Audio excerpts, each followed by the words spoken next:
We are here today with Kerry Ryan. She is a curator at the M+ Learning and Interpretation team.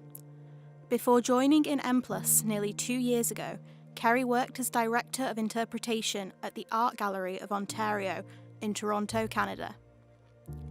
Maybe we could start by explaining the concept of M+, meaning museum and beyond.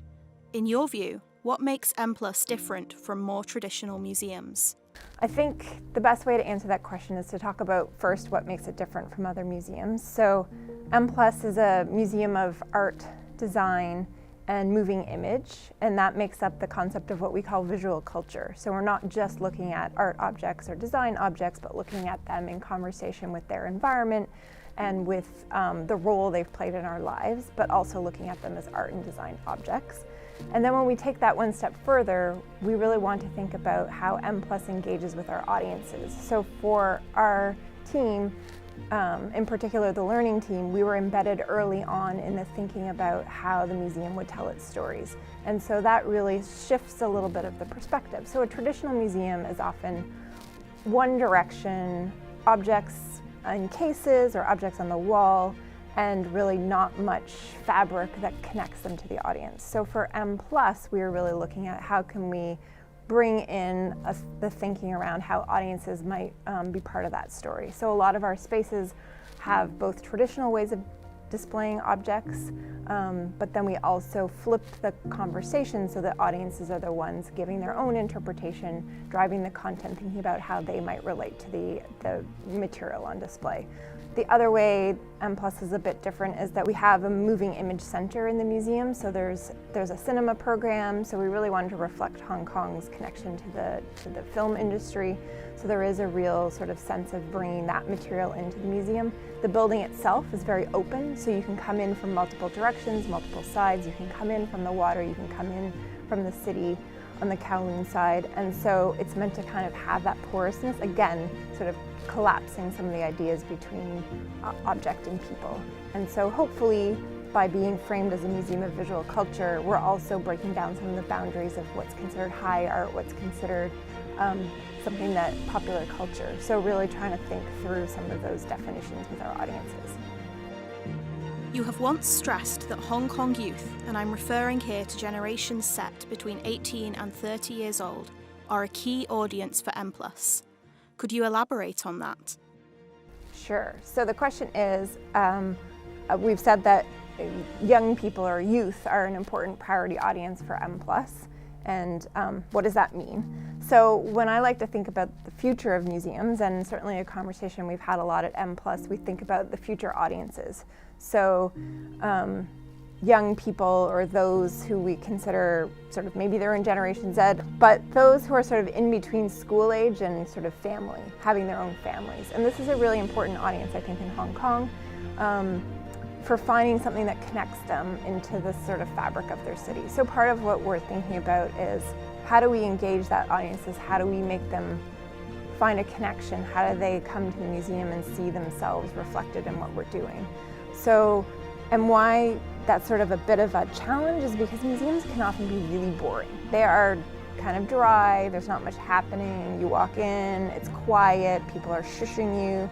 So the idea around M+ is to really think about how can we make people feel welcome, and in particular, how can we make that audience feel welcome. So I'm not in that age category, so I often have to think like, what's really gonna work for this audience? So we're planning out all of our programs and our activities to think through what's a young person in Hong Kong going to connect to. So part of that is content related. So there's objects in this on display that are old. They're from, you know, the 70s and 80s. They're not from a time period where the young people have sort of, that's not what they're currently looking at. So I think it's part of how do we help make those connections for people? How do we have those audiences see the value in some of the objects we're collecting? So, because all of the objects and art that we're bringing into conversation tell a story about Hong Kong in some way. So how do we make sure that we're connecting into the sort of the thoughts and ideas that that audience is really thinking of? So one of the things we're thinking about is what types of programs will we have? So we're planning on developing some programs in collaboration with youth. So thinking through how can people who are in university come with us and join us on some program development.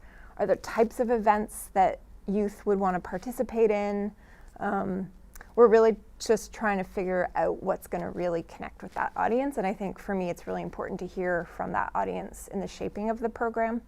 So I think the challenge is for them to really look at the objects, which might not seem that interesting when you first look at them, but then think about, like, okay, if you were shaping this for a group of your peers, what do you think could be interesting for them? And so lots of museums have run lots of different programs. There's late night activities, there's DJs, there's art making activities, there's filmmaking activities, but it's sort of like, what's gonna work here?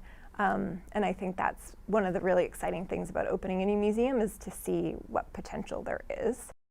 My next question has to do with branding and identity. Given the variety of institutions integrated in the West Kowloon Cultural District, it does not seem easy to come up with a unified brand concept. Is the West Kowloon District trying to do so, or can we speak of M+ as a separate brand? In other words, do you see yourselves as working for M+ or for the West Kowloon Cultural District? The question is M+, do we see ourselves as a separate brand? Is the idea that West Kowloon be part of a umbrella brand, and how do those things work together? It's a good question. I think there's a benefit of being part of West Kowloon because we're all sort of part of a district. So you can imagine that with the Hong Kong Palace Museum, with all of our performing arts venues, and then with M+, there's sort of a way for someone to kind of spend their day or try different things. Different audiences will find different things that connect, that they're attracted to or that they're connected to. And I think variety often makes something a little bit more interesting. And then we also have the ability to sort of connect with one another and make connections. So I think the cultural district is just becoming. So it's the performing arts venues are all within the last 2 years. Hong Kong Palace Museum doesn't open until next year, M+ later on this year. So it really is about how are we going to strengthen one another and how can we work together. So already we are in collaboration with the performing arts team to think about how can we bring performing arts into M+. So there's always sort of a relationship between contemporary art and dance and the concept of visual culture, and how do we bridge those two things. So I think it creates some natural partnerships for us, which we wouldn't have if we were a standalone museum. On the question of branding, certainly M+ will have its own brand. It's important that the museum is known as a sort of as a museum of visual culture. It has to stand alone in that idea. So when it comes online later this year, you'll see there's a big facade facing out the Victoria Harbour, and that whole screen is an LED screen that will be activated with M+ content, including some branding, but also other sort of signifiers of M+. So I think it will mark ourselves within the district as sort of the contemporary sort of design, art, moving image space for the district. So we'll have our own website, for example, that will be a standalone M+ website and branding that's separate from West Kowloon, but we're sort of part of the West Kowloon family, and so we benefit from being in a family. To what extent do you think it is an advantage for M+ to have such a broad visual art focus? So not only traditional visual arts, but moving image and architecture. Isn't there a risk of losing coherence and confusing people when communicating the M+ story? I think when we open, we'll learn a lot about what material people connect to. So we have, as you said, we have visual art, we have design objects, and we have moving image. And for me, thinking about visual culture is actually about how those things tell a story together. So for me, it's actually an advantage.